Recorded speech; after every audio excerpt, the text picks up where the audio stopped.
सोचिए, दवाई की एक छोटी सी बोतल जिसको हम बहुत भरोसे के साथ मार्केट से खरीद कर लाते हैं बच्चों को बुखार ठीक करने के लिए, वही दवाई कुछ महीनों पहले कुछ मुल्कों में हजारों बच्चों की जान ले गई।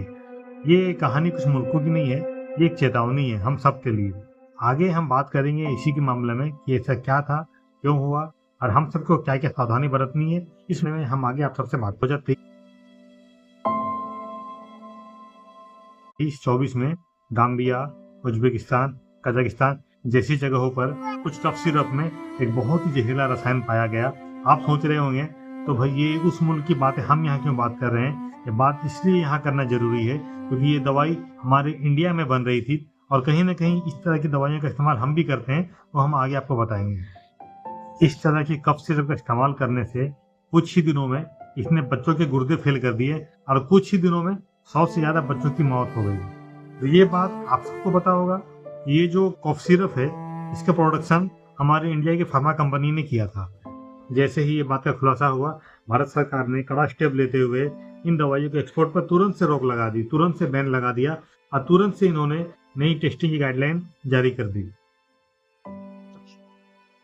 लेकिन दोस्तों, इससे ये तो सवाल जरूर उठता है कि हम जो इस्तेमाल करने के लिए दवाई अपने घर पर लेके आते हैं, क्या वो वाकई सुरक्षित है? क्या वो वाकई सही मायने में टेस्टेड है?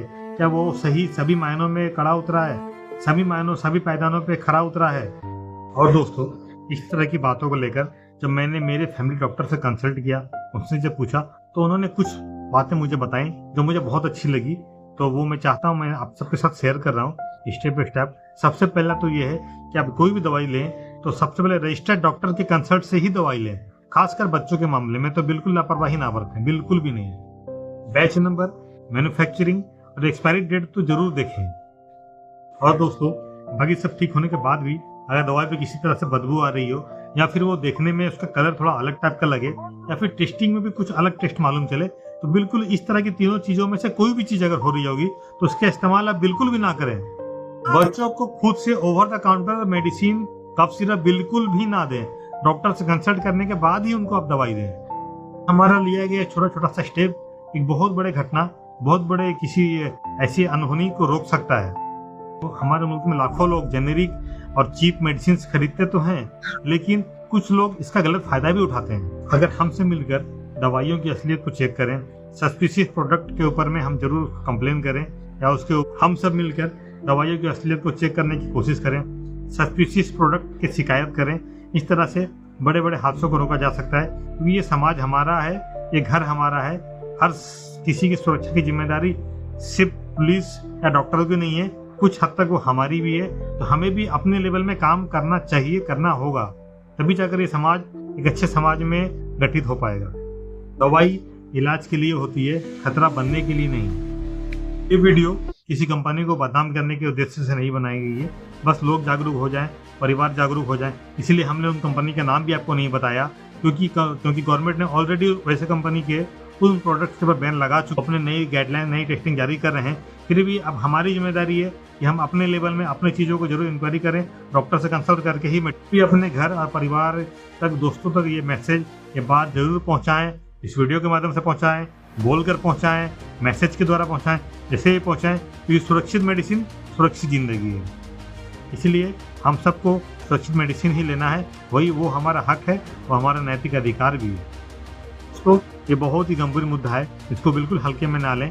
हर किसी के घर में बच्चे हैं, बड़े हैं, बूढ़े हैं।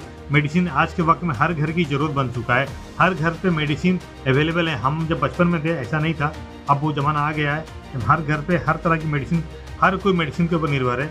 तो सुरक्षित मेडिसिन लेना बहुत ज़रूरी है, क्योंकि मेडिसिन हम लेते हैं अपनी सुरक्षा के लिए, ना कि अपना नुकसान करने के लिए।